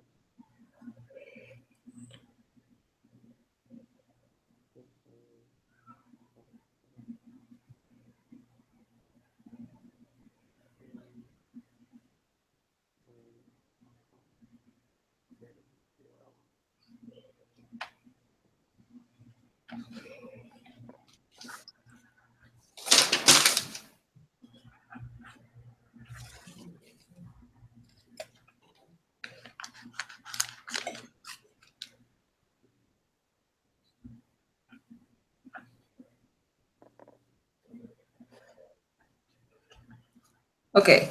We know that sine, I learned this earlier, or I learned it with you guys, I don't know, but sine squared A plus cosine squared A equals 1. What? Pretty sure we use that for this problem. Have you guys heard that before? No. Okay, so I learned it this morning when I was working. This is can you read that? Yeah, sine squared A plus cosine squared A Equals 1. So I think we like plug those things in. Pythagorean rule or what? So we only have cosine of A. So we would square both sides. So we square 2, so we have 4, and we square 5, which is 25. So then we have sine squared A plus 4/25 equals 1. Yes, I did this earlier on the problems. I know that, yeah, this is the way on the math homework earlier. So then sine squared A, I don't know if you guys want to, my paper is a mess. I would show you. And then 1 minus 4/25, which is 1 minus 4/25, negative, Negative 3/25. no, isn't it negative 21/25?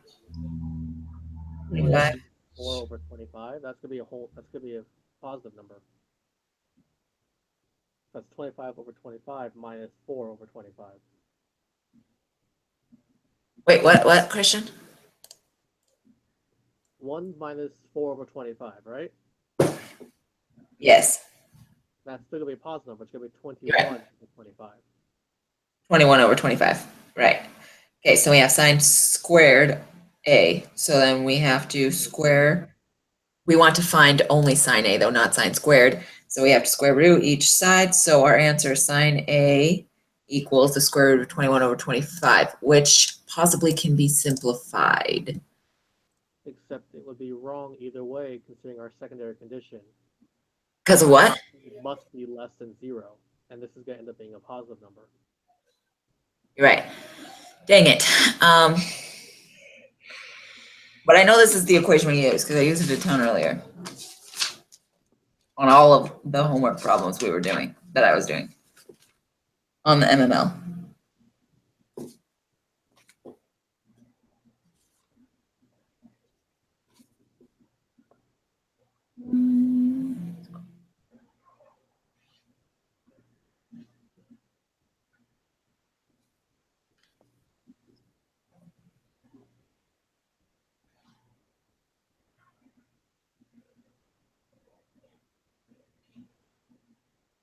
Yeah, and shine to find.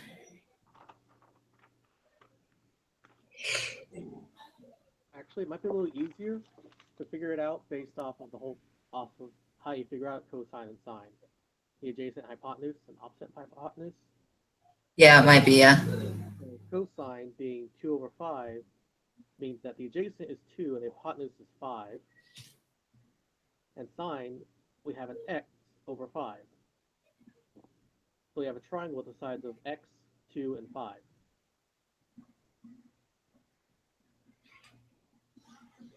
So we need to use Pythagorean theorem.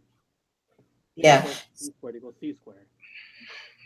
So x squared plus 2 squared equals 5 squared? Yeah.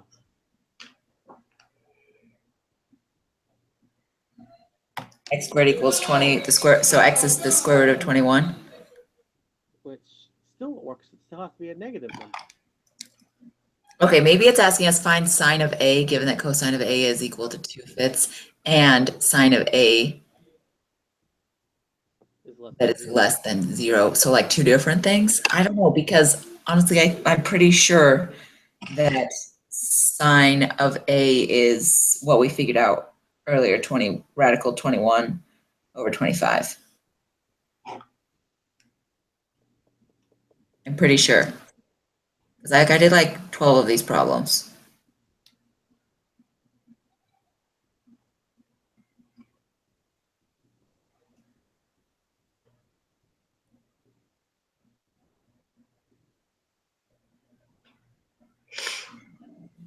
Wait a minute.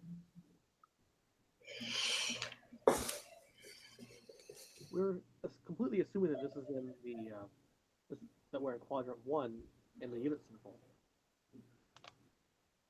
right? What? We're completely assuming that we're in quadrant 1 in the unit circle for this number entirely. But if cosine is positive, that means it's on 1 or 4. But if Yes. cosine is negative, it's going to be in quadrant 4. You're right. I remember reading something about that earlier, about how it depends on which quadrant it's in. The number we found, we just need to turn it into a negative.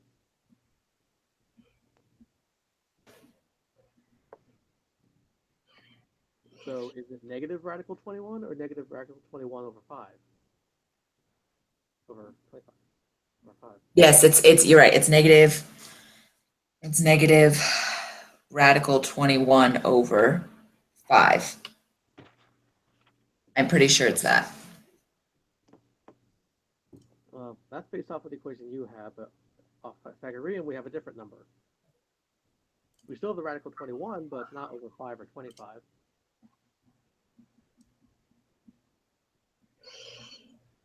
Yeah.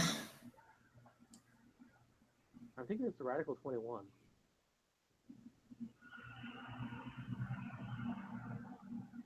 Negative. Okay. Yeah, we can do that. You can just put that and then we can find out later when. Yep.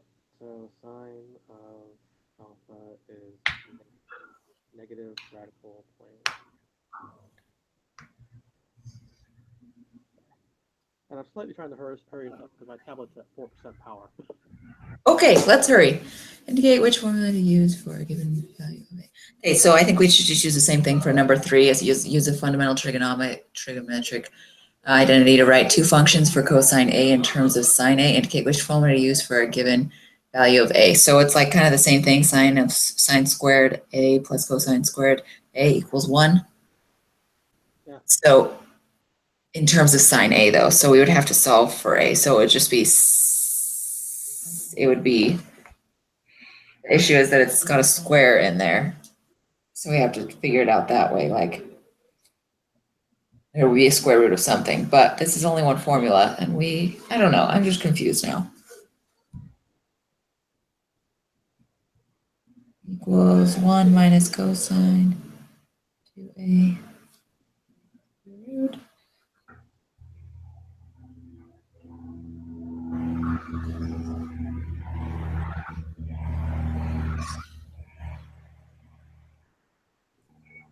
I don't know if this even makes sense, but in that thing that I was doing, this is the thing I got, the equation I got. Like if we solve for sine of A, that's a B at the end. No, it's an A. Sine of A equals radical 1 minus cosine of 2A.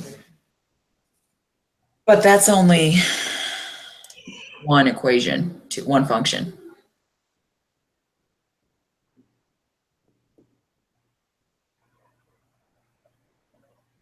Well, we still have the Pythagorean one, don't we? What? We still have the Pythagorean one, don't we? Yeah. So can we do the Pythagorean theorem one with in terms of cosine A and sine A? So try to find cosine A using sine A. Yeah. So it needs to be cosine A equals, not sine A equals. Oh, well, then this is all just backwards. So it would be cosine of A equals radical 1 minus sine of sine, or 1, sorry. Cosine of A equals radical 1 minus sine squared A. Can we do that with the Pythagorean theorem? Yeah, we should be able to. We know what sine and cosine eventually equal. So we have cosine and sine. Blah, blah, blah, blah, blah, blah, blah.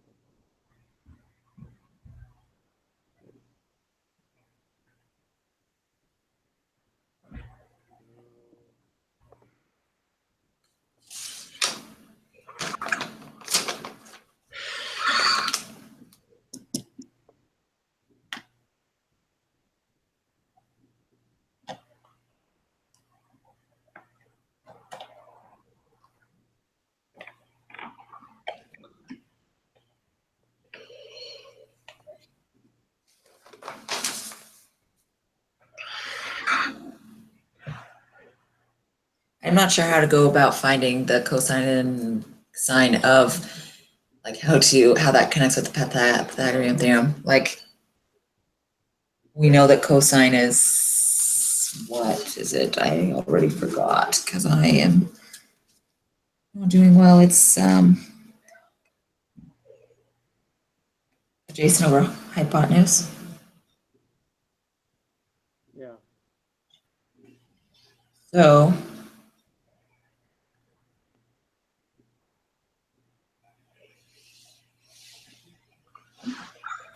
I don't know.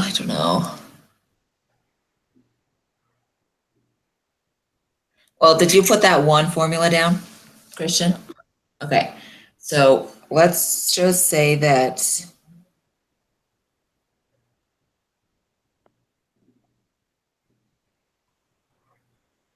well, we know the hypotenuse is c squared, or c of the Pythagorean theorem, right? And that's part of cosine. And then opposite and adjacent can be either a or b. Mm-hmm. So how does that help us?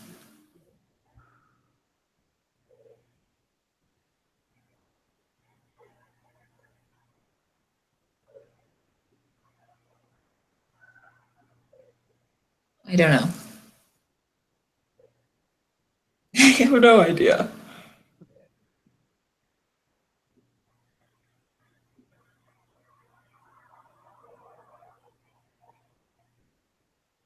Dang it.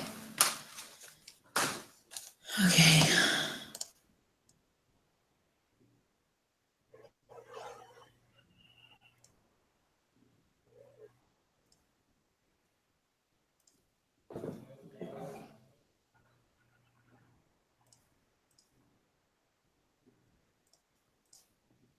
All right, okay. Let's just leave it at that one equation. We can figure it out more later.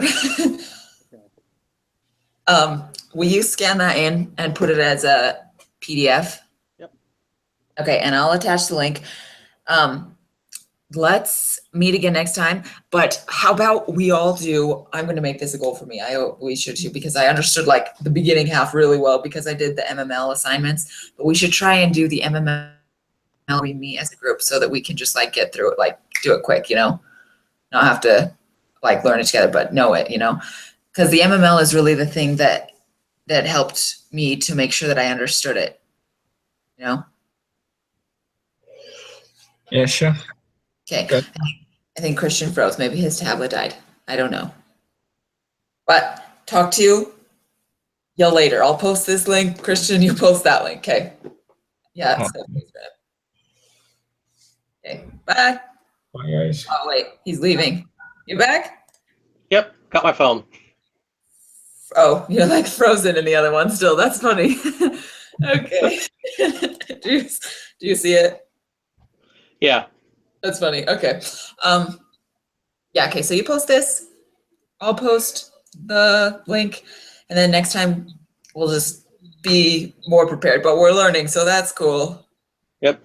And don't forget the group participation points when you put the link for the video in for the assignment. Right, okay. Because like last time, I just dropped in the assignment and put each one of us at 100% since we all work together. Right, yeah, okay. But Well, obviously that That was, zero wasn't here. right. So Okay, you do that for the assignment, and I'll do that for the quiz. right, so do I like make a document and then do the link to the video?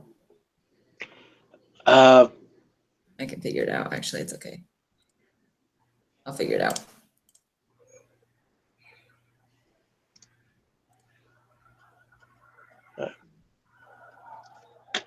in that case, I'm going to go ahead and scan in our quiz. Okay, and I'll do this. Okay, sounds good. It's been fun. I will, oh, we gotta do this soon. Wow, I didn't even realize. Okay, I mean, I did realize that the time was getting late, but I forgot that we have to be done with this by 11. Okay, I'm gonna submit this, but I'm gonna stop the broadcast, okay? All right. Okay, it's been fun. Good work with you guys. See ya on Tuesday or maybe before. We can text. Okay. Okay, bye. Bye.